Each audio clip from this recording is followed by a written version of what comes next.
My name is Sarah Rivera. I'm at 4707 Newcastle Drive.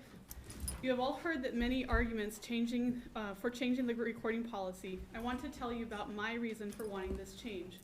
I want you to understand what it is like to sit on my side of the table in an IEP meeting, because no matter how many IEPs you may have sat through as a staff member for a school, until you are the parent and they are talking about your child, you cannot fully understand the feelings.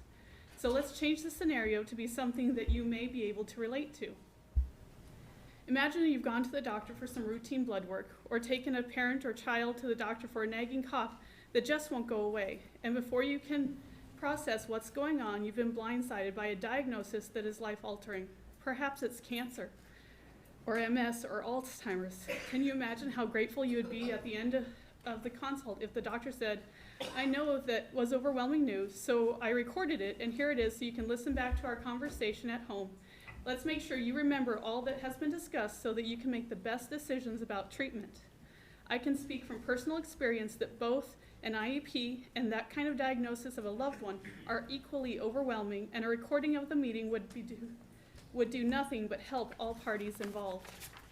Last year at my son's reevaluation IEP, my husband and I were blindsided by a secondary qualifying diagnosis that was previously not even hinted at by teachers, therapists, or caseworkers.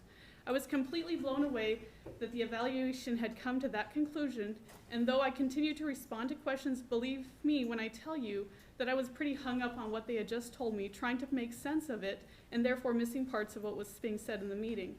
A recording would have helped us feel like that we hadn't missed anything. It would have helped us not go back to his teachers repeatedly for clarification. It would have helped us know that we had made the best IEP decisions for our son that year.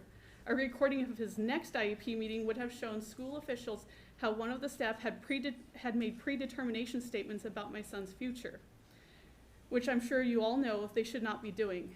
Even the cable company records calls for quality assurance and training purposes. Shouldn't our school district want at least that much, if not more, than the cable company?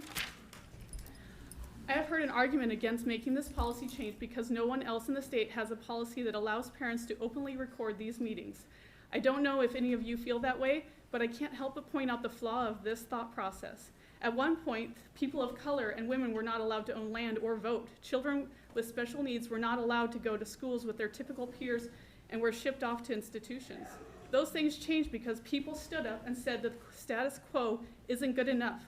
Just because it's what has always been doesn't mean it's what should be. Will you be brave enough to stand up and say that we will be the model for change instead of the model for being stagnant?